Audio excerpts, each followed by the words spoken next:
Good Wednesday evening, right guys? We're here in the 24-hour newsroom for our 8 o'clock digital update. We are live on Facebook. We are live on our news apps as well as our website and so much more. If you're on Facebook, feel free to jump in the questions there and ask away. If we're talking about some stuff that we've covered today or any other questions you have about stories we've been working on, let's please keep the questions to that, and we can address those at the end of this DigiCast. We are following several stories for you today, but we begin in Chatham County. Police here are searching for a violent suspect who broke into a home in the Georgetown area. Police were called to a home about 6 o'clock last night. The man entered a home, stole a gun, stole some money, and then stole the homeowner's car. Crystal Howard has more from residents about that search last night. The longer you run, the more charges you get. And that's for the man who is still running from the law. From state troopers to GBI to SWAT teams to the dogs. So it was a lot of police presence out here yesterday. Delaney says he and others who live in this neighborhood had no idea what was going on. They just knew this chaos wasn't normal for their typically quiet neighborhood. In the back of our house, we have a wooded canopy back there, and it's covered real good because of the greenery. And we had the police helicopters actually hovering over that area last night, and I guess maybe they thought he was in there. Police say a man broke into a home and stole cash, a gun, and a homeowner's car. All this while they were inside. Later, police spotted the stolen car and a car chase ensued. The suspect crashed the car and ran. Police who live in the area say it was definitely an experience to have the SWAT team and other forms of law enforcement sweeping their homes looking for the man. They did a quick sweep of my house because my garage door had been open. One neighbor even sent me photos of police in his yard searching for the suspect in an empty home. There was a cop here with the light shining in the house, and they were walking around, flashlights and stuff. Tucker says her children were afraid, but she and others found comfort with the amount of officers in the area. I think it's great that they were posted up all over the place, that they had the choppers out. You know, the police officers handled the situation real well yesterday. They did a good job. That was Crystal Howard reporting. Police say they have no evidence that the man is still in that area. Once again, he is still on the run tonight. We only have a vague description. We've got more for you, though, on our website. You can also see some more of that story.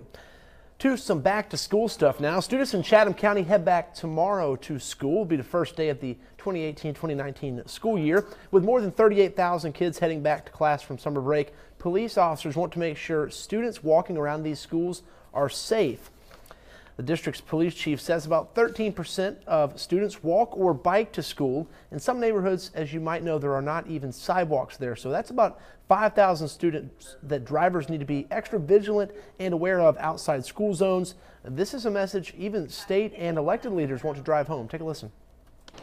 We need motorists to pay attention to young drivers. We need motorists to pay attention to pedestrians. We need motorists to pay attention to school buses.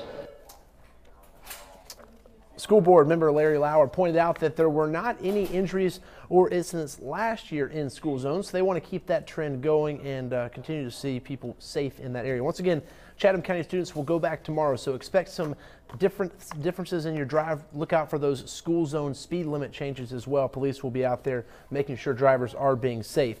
Back to school also means back to those bedtime routines. Here are some tips from sleep.org. They're reminding parents of a few things. First, gradually adjust your bedtimes for the kids. Also create a nighttime routine there, and then take technology out of their room because electronics experts say can lead to poor sleep. The blue light that many devices put off can keep your child awake. Also, alerts from messages can potentially wake your child up. Speaking of school-age folks, Jamison Burke has stood out on the stage in Savannah, a star of the Savannah Arts Dance Program and the school's theater productions. Now, this WTOC hometown hero will take his place among the world's elite dancers by taking Savannah Arts to New York City. Tim Guider shows us. Back in what has been his dance home for the last 4 years, Jamison Burke is preparing for a whole new, much bigger world of performing arts. Scary, but in a good way. Like, I'm looking forward to change, if that makes any sense. In 3 weeks, Burke will begin studies at the Juilliard School, the first Savannah Arts Academy student accepted into the prestigious arts college in New York City, completing a dream he didn't even know he had when he started dancing at the age of 9. My younger sister actually was a dancer before I even began dance, and I went to her recital, and I wanted to do it because it looked like so much fun. It was very hard. I've definitely sacrificed a lot of time and to get to the point that I am now, but I wouldn't have changed it for anything else. Burke began changing as a dancer around his sophomore year at Savannah Arts. And by his senior year, when he played the lead role in the school's production of Peter Pan, his skill was evident. In his younger days, he just worked as hard as he could, and then something just changed. And like from that minute on, if he's in the room, it is like go time, he's in business mode. Basically everything you tell him is an immediate application. And so he's improved leaps and bounds beyond what was ever expected. Burke is just one of 22 students from around the world accepted into the Juilliard dance program this year. But this WTOC hometown hero says Savannah Arts has prepared him for the journey from a studio on Washington Avenue to his new school in Lincoln Center. My teachers have taught me a lot about finding self-confidence in myself and not letting anyone doubt who I am or being able to be scared of anything. So I'm excited to take that up there and just remember everything that they've taught me. It still really hasn't hit me yet, but I move up in a few days, so maybe when I get closer to the date, it'll really hit me. Tim Guidera, WTOC News.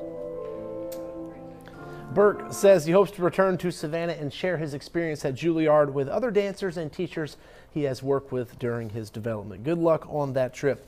Yesterday, we told you about a smoking ban that is now in effect for all federally funded public housing developments in the United States.